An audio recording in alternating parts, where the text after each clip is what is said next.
Chega mais, Laís, tudo bem? Tá fechado seu microfone. Bom dia. Bom Bom dia. dia, Mauro. Bom dia, Rebeca. Bom dia a todas as pessoas que estão nos assistindo, embora eu imagino que a grande maioria esteja assistindo justamente o jogo da seleção, né? Não, a audiência tá boa aqui. O pessoal fica um olho no gato e um olho no peixe. Você estava vendo o jogo da seleção, hein? Tava, né? Viva as meninas, né? Viva a Jogão, seleção jogão. feminina. Viva a O seleção relato que eu feminina. recebo aqui está sendo um jogão, o Brasil ganhando de 1-0 do Panamá. Ô, Laís, você, Veroca, né? Vera Paiva eram referências para mim ali. Olha, quando, Rebeca, elas falavam nas assembleias de reorganização do Movimento Estudantil de Resistência à Ditadura, todo mundo ficava quieto para ouvir. E olha que era uma guerra das tendências, né? Refazendo, caminhando, liberdade de luta e tal. Mas havia um enorme respeito pela liderança tua, da Veroca e de outras mulheres que lideraram a refundação do DCE da USP, né? Ô, Mauro, obrigada por essa lembrança. Foram tempos muito, apesar das dificuldades, muito bons, né? Muita luta, muita solidariedade, muito companheirismo, né? Acho que são lições que a gente. Foi uma escola de vida também, né? Para todos nós. Outro dia falei com o Paulo Clias, que é outro Ah, dessa sim, época também. claro. Vamos fazer uma roda aqui um dia desses, dessa gente da geração ali, nós que na segunda metade dos anos 70, início dos anos 80,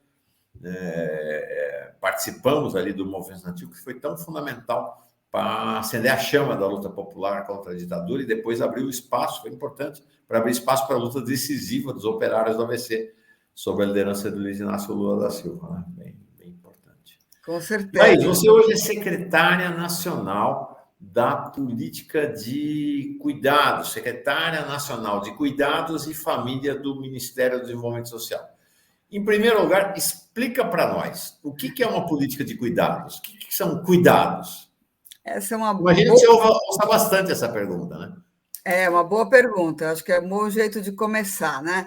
A gente, então, essa secretaria ela foi criada agora, né? É uma das inovações do governo Lula.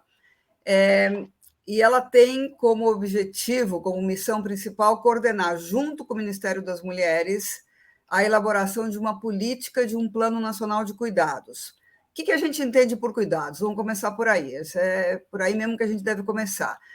Cuidados, no nosso entendimento, são todas aquelas atividades que são fundamentais para reproduzir a vida, né? Para reproduzir a vida diária, é, e que são que vão desde você fazer a alimentação, você manter a higiene e organização da casa, organizar as atividades cotidianas, né, e que podem ir desde isso, né, até os cuidados mais complexos que têm a ver com apoiar as pessoas em situação de dependência, que pode ser desde um bebê recém-nascido, uma criança pequena, até uma pessoa idosa, uma pessoa com deficiência, né? E a gente entende o cuidado como um direito, todas as pessoas necessitam cuidados ao longo da sua vida, né? Algumas situações e alguns momentos desse ciclo de vida você precisa de mais cuidado, justamente quando a gente tem menos autonomia e mais dependência. Então, as típicas situações são essas que eu já mencionei: a infância e a adolescência, especialmente a primeira infância, a velhice e a situação de dependência, né? Isso também é importante entender. A gente entende o cuidado como um direito e como um bem público, porque o cuidado é necessário para a pessoa, né, que precisa desse cuidado, é fundamental para a família dessa pessoa, porque a família está preocupada, é a primeira instância de preocupação com o bem-estar e o desenvolvimento das pessoas, mas também é fundamental para a economia e para a sociedade. Nenhuma sociedade, nenhuma economia vive sem essa reprodução cotidiana da vida e do bem-estar, né?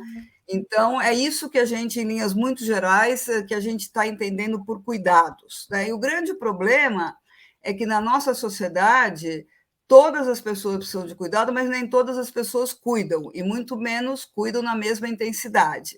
ainda a forma como o cuidado está socialmente organizado no Brasil, na América Latina e na grande maioria dos países do mundo, essa continua sendo uma atribuição principalmente das famílias e dentro das famílias das mulheres, né? São as mulheres que dedicam uma grande parte do seu tempo de vida a esse trabalho de cuidados. E isso é um problema, porque isso impede que as mulheres, principalmente as mulheres mais pobres, principalmente as mulheres negras, as mulheres que vivem nas periferias urbanas ou nas zonas rurais, elas e que não tem como comprar esses serviços no mercado, que você pode comprar. Você pode, em vez de fazer a comida na sua casa, ir num restaurante almoçar ou pedir uma comida por um delivery, né? Você pode levar a roupa para lavar na lavanderia e não ter que fazer isso dentro da sua casa. Mas, principalmente as pessoas mais pobres, elas não têm como comprar esse serviço no mercado. E a gente sabe que, no Brasil, uma grande porcentagem das famílias de menores recursos são chefiadas por mulheres e, muitas vezes, por mulheres sozinhas, que têm, ao mesmo tempo, que cumprir a função de cuidadora e de provedora, né? E isso vai redundar no que a gente conhece como as duplas, triplas jornadas de trabalho. As mulheres no Brasil dedicam 2 vezes mais, o dobro das horas semanais a esse trabalho de cuidados do que os homens, né? Isso vai, muitas vezes, impedir que as mulheres possam exercer os seus direitos em outros âmbitos da vida, possam completar suas trajetórias educacionais, possam fazer um curso de formação profissional e possam entrar no mercado de trabalho, né? Então, quando a gente fala de uma política de cuidado, a gente está dizendo que o Estado tem um papel fundamental em desenvolver políticas, serviços que apoiem as famílias nesse trabalho e que, ao mesmo tempo que garantam um direito ao cuidado, um cuidado de qualidade para todas as pessoas que dele necessitem, também tenham a função de liberar o tempo das mulheres para que elas possam garantir a sua autonomia econômica e participar de outras esferas da vida, como o mercado de trabalho, como a vida pública também, né? É isso aí. Mais um gol da seleção brasileira. Hoje é dia de Ari Borges. Segundo gol da Ari Borges. Ela que vai disputando. Oi? Eu estou amando essas comemorações. A gente fala, vem, comemora. É muito bom. Já vai despontando como artilheira da Copa aí. Ao lado igualdade de gênero também nos esportes, né? Quer dizer, a gente sabe que a desigualdade entre a seleção feminina e a seleção masculina de futebol são muito grandes, né? Por isso é tão importante apoiar essa nossa seleção. Exatamente. Rebeca. E que importante, vou lá, Mauro, que importante, Laís, isso que você trouxe. Eu não conhecia ainda o trabalho da Secretaria de Cuidados, é novidade para mim, mas achei muito legal esse comprometimento, né? Eu lembro do discurso do Lula quando tomou a posse, que ele disse que ele, além de governar, ele iria cuidar do país, né? Então, achei muito legal, interessante esse programa. E aí, uma das primeiras entrevistas que você deu, Laís, você disse que a primeira tarefa seria identificar quais eram essas necessidades do país em relação a esses cuidados e o que havia de ofertas, né, de políticas públicas, de seguridade para ali contemplar essas necessidades. Né, em 6 meses já praticamente de governo, né, à frente da pasta, o que você analisou, né, o que tem mais de trabalhoso para vocês lidarem agora, né, diante disso? Então, essa é também outra excelente pergunta. Primeiro, a primeira movimentação que foi feita foi criar um grupo de trabalho interministerial para discutir esse diagnóstico, né, de quais são as necessidades de cuidado, de qual é a oferta de cuidado que hoje existe e, portanto, quais são as propostas. Por que era necessário isso? Porque a gente sabe justamente que existem. O Brasil tem elementos muito importantes no seu sistema de proteção social, entendido no sentido amplo, que tem a ver com a garantia dos direitos das pessoas e, inclusive, com a garantia do direito ao cuidado. Então, eu destacaria aqui o SUS e o SUAS, né? O Sistema Único de Saúde, que a gente sabe da importância dele. A importância dele ficou mais do que evidente no momento da pandemia, né? Se não fosse o SUS, o desastre teria sido muito maior. Nós temos o SUAS também, que é até menos conhecido que o SUS, que é o Sistema Único de Assistência Social, né? Que está justamente, cuja gestão está localizada no Ministério do Desenvolvimento Social. Então, aí, e temos a rede de educação pública, né? Então, nesses 3 grandes sistemas, existem coisas tão importantes como a questão das creches, da educação infantil, como a questão do programa de saúde da família, né, que é um programa que vai até a casa das pessoas, que tem todo um trabalho de prevenção, inclusive, do cuidado da família, entendido num sentido mais amplo. Nós temos dentro do SUAS, desde o que a gente chama de...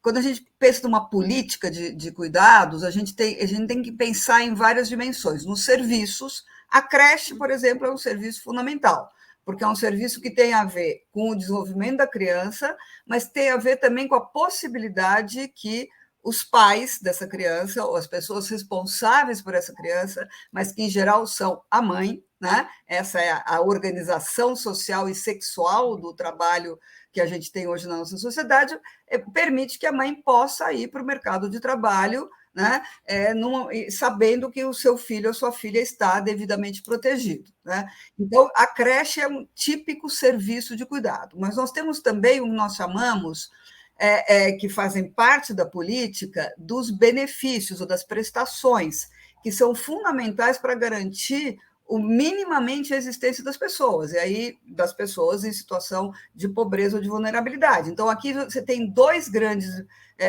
prestações que são fundamentais. Um é o Bolsa Família, né, que está dirigido às famílias em situação de pobreza, e agora com benefício da primeira infância, que são R$150 adicionais para as crianças de 0 a 6 anos, então isso é uma base mínima para as famílias em situação de pobreza, e temos o BPC, que está dirigido por outro extremo do ciclo de vida, que são as pessoas idosas que não conseguiram trabalhar no mercado formal de trabalho, né, e garantir uma aposentadoria pela Previdência Social. Tem o BPC, de um salário mínimo, e também as pessoas com deficiência. Então, isso são exemplos de prestações. E temos também a questão dos tempos para cuidar, né? Então, por exemplo, a licença maternidade. A licença maternidade é um elemento central para que as mulheres que estão no mercado de trabalho possam ter essa proteção durante a gravidez, durante o parto, na verdade, né? E os primeiros meses de vida das crianças. O grande problema, no caso da licença maternidade, é que ela é só para as pessoas, as mulheres que estão no setor formal da economia, né? Então, você tem uma grande quantidade de mulheres que não têm essa proteção. Nós temos a licença paternidade, que também é fundamental para que os homens assumam a sua responsabilidade nesse cuidado. A gente entende que, para os homens, o cuidado é uma responsabilidade, mas também é um direito. Quantos homens, devido às suas condições de trabalho, têm que sair de casa às 5 horas da manhã e voltam para casa às 8 da noite e não têm tempo para acompanhar a educação dos seus filhos, né? A criação dos seus filhos?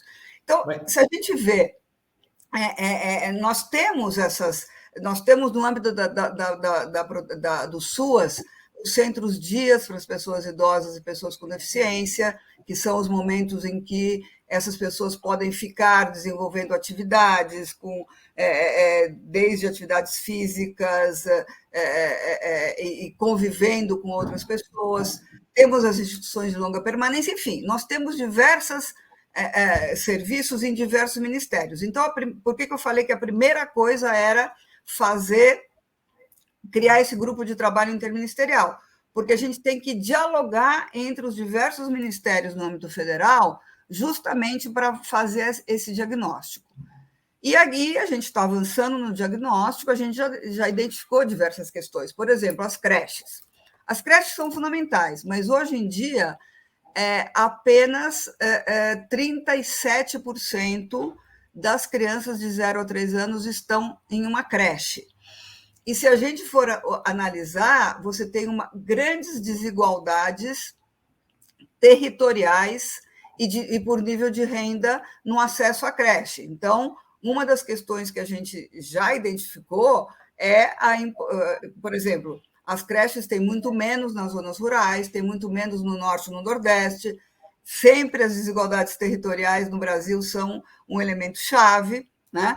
Então, assim, uma das questões muito importantes é você garantir as metas do PNE, que vai ser revisado, mas as metas do PNE eram 50% das crianças de 0 a 3 anos em creche. A gente ainda avançou, mas está longe. E, principalmente, identificar em que lugares está faltando isso. Porque outro elemento central da política é fazer toda essa discussão considerando as desigualdades de gênero, que são óbvias, porque são as mulheres que carregam esse peso, mas também raciais, étnicas e territoriais, né? E por ciclo de vida. Então, a gente está nesse processo de diagnóstico, a partir daí a gente vai estar propondo como que a gente pode avançar na integração desse sistema. A gente fala muito impressionante realmente essa conversa, né, Rebeca? Trazer essa realidade do cuidado, que é algo que diz respeito ao país, mas que até hoje é tratado como algo do âmbito das famílias, como algo privado, né? As famílias que se viram, especialmente as famílias mais pobres. Mas a gente está falando da dimensão, Laís, e muito legal a tua exposição, do ponto de vista macro, né? Dos grandes números, das grandes questões. Mas tem uma dimensão micro, ou melhor do que micro, pessoal, que assim, nasceu uma criança com deficiência numa família. É a mãe, é a mulher que vai cuidar. Né? Tenha a mãe ou a avó ficou com Alzheimer. Quem vai cuidar é a filha. Né? Não é o filho, é a filha que vai cuidar. Né? Nasceu uma criança, não é deficiente nem nada, mas quem é que vai cuidar especialmente nas famílias mais pobres? É a avó. Isso quer dizer o seguinte, romper ou liquidar com qualquer outro projeto de vida que não seja cuidado. Né? Que não seja cuidado. Então, projeto de vida profissional, artístico, cultural, são todos eles ceifados. Por isso vai na dimensão mais limítrofe, que a gente hoje falou bastante aqui sobre o caso, a Rebeca é de Paraisópolis, né? Ela fez uma reportagem esse fim de semana. Terça-feira vai ter a primeira audiência, 3 anos e meio depois, sobre o massacre dos jovens em Paraisópolis. E são as mulheres. Né? Você não vê movimento, os pais do Cabula, não, são as mães do Cabula, são as mães de Paraisópolis. Né? Essa mulher que está com a mão no peito foi entrevistada, a gente viu ela aqui, a Maria Cristina, né? Mãe de um dos meninos assassinados, ali do lado, as mães chorando, o irmão mais jovem chorando a morte dos jovens do Cabula. Então, essa é uma questão dramática, né, para o país e para que as pessoas entendam que a questão de gênero não é uma questão identitária menor, ela é absolutamente estrutural, né? Quantas vidas, né, ceifadas do ponto de vista do projeto do desenvolvimento pessoal, porque você tem que ficar cuidando. Exatamente, Mauro. Você pegou um ponto-chave. Olha, vou te dar só um dado. Se a gente hoje olha no Brasil, todas as mulheres em idade de trabalhar, consideradas, né, de 15 anos e mais. E isso aí são dados da PNAD, né? Tem uma pergunta para as mulheres que não estão trabalhando, que não estão no mercado de trabalho, porque tem uma diferença muito grande também no conceito de trabalho, né? Então, por isso, eu vou fazer um parênteses, vou voltar um passinho. Por exemplo, nós temos um tema, vocês devem ter muitas vezes ouvido falar, ou usado até, o conceito de jovens nem, né? Jovens que não estudam e não trabalham. Nós consideramos que esse conceito está profundamente equivocado. Por quê? Porque 70% das pessoas jovens que estão classificados como neném, e muitas vezes o jovem que não está nem aí, que não quer saber de estudo, que não quer saber do trabalho, que está nas esquinas, bebendo, se drogando, sei lá, fazendo o quê? 70% dessas pessoas, mais ou menos, são jovens mulheres que estão trabalhando e muito, que tiveram que deixar a escola, abandonar a escola, estão fazendo justamente o que nós chamamos de trabalho doméstico e de cuidados não remunerado, que é um trabalho que não é reconhecido como trabalho, que é associado à natureza feminina. As mulheres cuidam porque elas são afetuosas, porque está na natureza delas cuidar.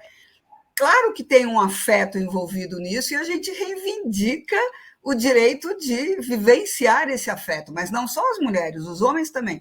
Então, 70% aproximadamente são jovens mulheres que, às vezes adolescentes, que ou já são mães ou que ficam em casa cuidando dos seus irmãos menores em situações em que elas não deveriam estar assumindo essa responsabilidade para que as suas mães possam sair para o mercado de trabalho. Né? Então, a gente diz o seguinte, e se você chamar esses jovens de não estudam e não trabalham, você está invisibilizando essa realidade.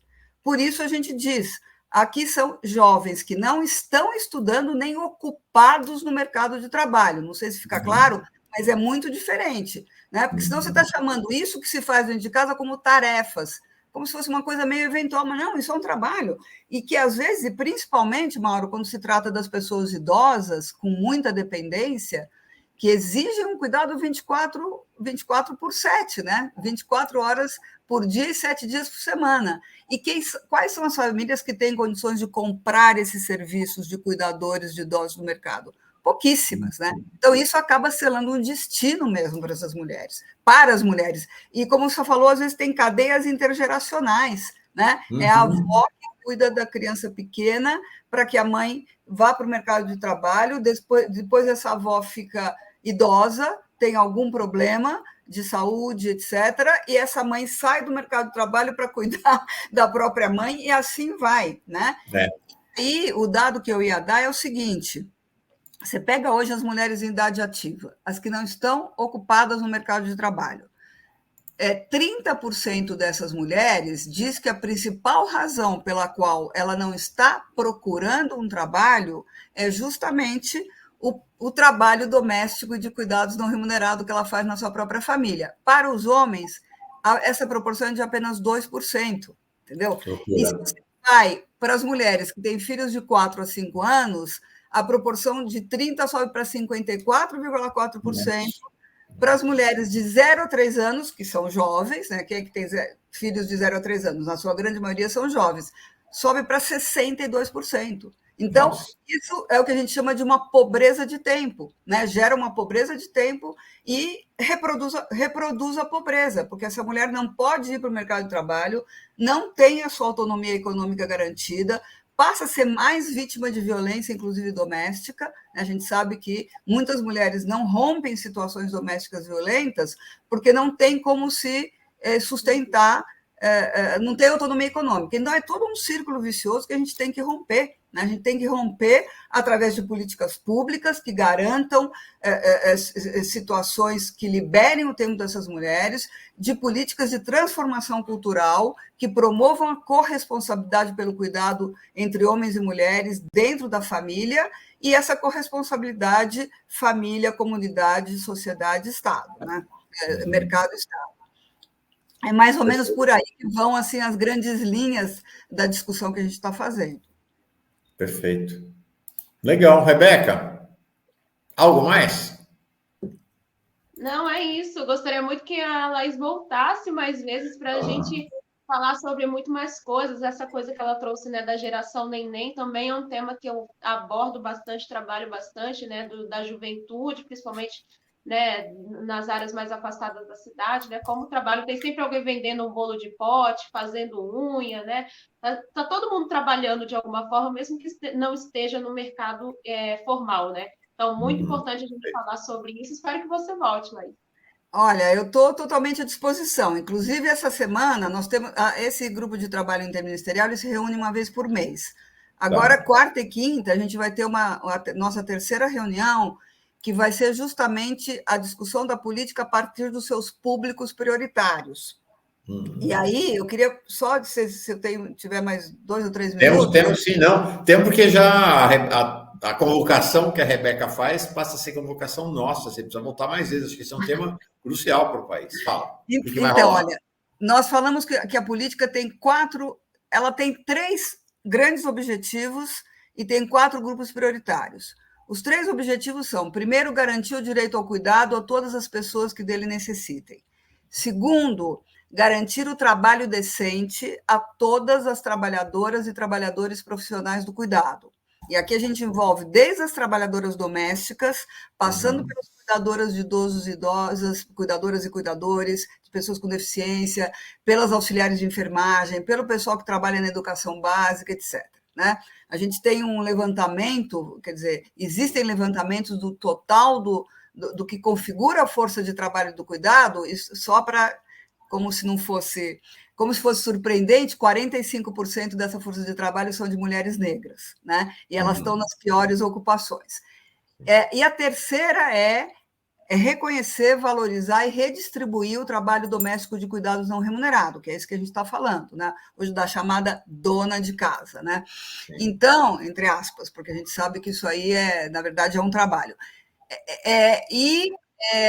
Então, e os públicos prioritários são crianças e adolescentes, mas também os e as jovens, por causa dessa questão que a gente está falando. E na questão dos jovens, tem uma questão muito chave, que eles têm que conciliar não apenas o trabalho remunerado com o trabalho de cuidado, como a educação, né? Todo o esforço que essa nova geração, devido inclusive às políticas de inclusão educacional dos governos do presidente Lula e Dilma, seja a ampliação da universidade pública, seja as cotas, você fez com que a conclusão do curso secundário, do ensino médio e a entrada na universidade fosse uma aspiração real das classes populares. Então, como é que você se mantém na universidade? Como é que você entra em primeiro lugar? Como é que você se mantém tendo que conciliar tudo isso? Então, esse é um tema chave também. Então, esse é o primeiro público, o outro são as pessoas idosas, as pessoas com deficiência e as trabalhadoras e trabalhadores do cuidado. Tá? Então, também isso aí tem um tema de precarização, de regulamentação das profissões, que a gente também está enfrentando, né? E o que a gente está fazendo também, Mauro e Rebeca, se vocês quiserem, eu até posso mandar para vocês esse material, como a questão do que é o cuidado e o que seria uma política de cuidado é um tema que ainda é mais ou menos recente na discussão brasileira, na agenda política, porque na academia na universidade tem muito trabalho sendo produzido, a gente está fazendo umas notas informativas sobre o tema em dias específicos. Então, por exemplo, no dia 21 de março, que é o Dia Internacional de Combate à Discriminação Racial, a gente lançou uma nota informativa que chama Mulheres Negras e o Trabalho de Cuidado, onde sai esse dado, 45% são mulheres negras. No Dia da Trabalhadora Doméstica, dia 27 de abril, a gente lançou um chamado Trabalhadoras Domésticas e Políticas de Cuidado. No dia 12 de junho, que é o Dia Internacional da Luta contra o Trabalho Infantil, a gente lançou uma chamada Trabalho Infantil e Políticas de Cuidado. E agora, no mês de agosto, a gente vai lançar uma justamente sobre a questão das pessoas jovens, né? Discutindo, e os dados, eu não vou fazer spoiler aqui, mas porque deve estar saindo o texto, acho que na semana que vem, dia 10 de agosto, acho que é o dia que a gente vai lançar, os dados são impressionantes, exatamente mostrando que essas jovens chamadas neném, elas estão fazendo esse trabalho, né? E isso faz com que elas saiam da escola, não consigam se profissionalizar, retrasem muito a sua finalização da trajetória escolar e a entrada no mercado de trabalho, né? Então, o nosso grupo agora, a nossa reunião do GTI dessa semana, ela vai tratar justamente da política de cuidado vista através dos seus públicos prioritários, que vão ser 4: crianças, pessoas com deficiência, pessoas idosas e trabalhadoras do cuidado, né? Então, nossa, eu preciso encerrar, que o Valério está aqui, mas eu não fico me coçando aqui, porque realmente é um tema impressionante, realmente fascinante. Então, ou dia 10 ou dia 11, se você puder voltar para falar dos números que vão aparecer. Perfeitamente, podemos combinar já. Eu posso te confirmar que dia exatamente a gente vai lançar? Me avisa. Minha vez a gente aí a gente, perfeitamente, acho que seria bem legal. Ultimíssima questão, Rebeca, vamos para poder ir com o Valério, que é o seguinte: tem experiências em outros países do mundo de remuneração? Porque uma coisa é a remuneração para o trabalho de cuidado, que já é profissional, por exemplo, a trabalhadora doméstica, ok. Mas existe alguma experiência no mundo de remuneração do Estado para quem cuida, quem faz o cuidado na esfera privada, na esfera familiar, e que aqui no Brasil ninguém é remunerado por isso, ou não existe? Olha, existem. Isso faz parte também do nosso trabalho. A gente está levantando tudo que existe, né, de políticas em outros países para ver justamente que coisas poderiam inspirar a nossa política. Existe uma forte reivindicação de auxílios para cuidadoras familiares, né? E o que nos países da América Latina, que são os que estão mais avançados nessa questão das políticas de cuidado, ainda não, pelo que eu sei, eu vou ficar te devendo uma resposta mais precisa a essa pergunta. O que existe são reconhecimento de algum tempo desse trabalho para compor a aposentadoria. Então, por exemplo, 1 ano por filho nascido vivo, entende? Ou digamos, um bônus por cada filho nascido vivo. Isso foi feito, acho que no primeiro governo da presidenta Bachelet no Chile, se não me engano, cada mulher que... Aí, tanto podia ser uma mulher que tivesse mercado de trabalho ou que não tivesse, recebia um bônus, uma quantidade X de dinheiro por uma vez, por cada filho nascido vivo. Esse é um tema que aparece, viu? Aparece como demanda. A gente também tem, nesse processo, esse grupo é interministerial, mas a gente está fazendo uma série de consultas à sociedade civil, né? Porque é muito importante também ter a opinião das pessoas, mas isso é algo que tem aparecido muito como reivindicação, né? E a gente está se espelhando muito, porque o Brasil está atrasado nesse processo. Atrasado, né? Porque tem muito a ver com tudo que aconteceu no nosso país nos últimos 6 anos. Né? Se não tivesse acontecido, a gente provavelmente já estaria muito mais na frente, mas existem vários países da América Latina que estão... O Uruguai, por exemplo, tem um sistema integrado de cuidados, e tem vários outros países, como Argentina, Chile, México, República Dominicana, Colômbia, que também estão avançando na construção de sistemas de cuidado. E a gente está se espelhando muito nessas experiências também para ver o que poderia servir como referência para o Brasil, né?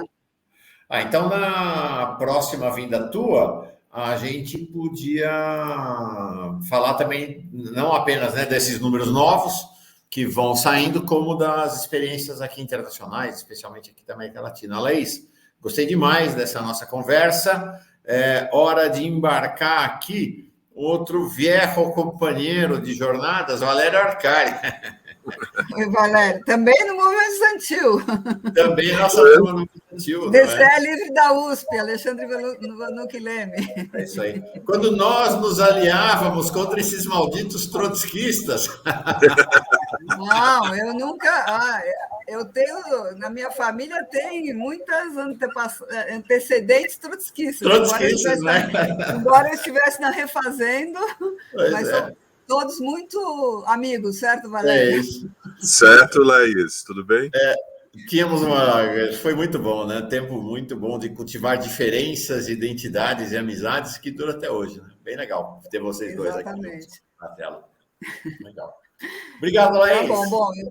Eu deixo vocês. Até a próxima. Obrigada, viu? Obrigado. Tchau. Tchau, aquele abraço.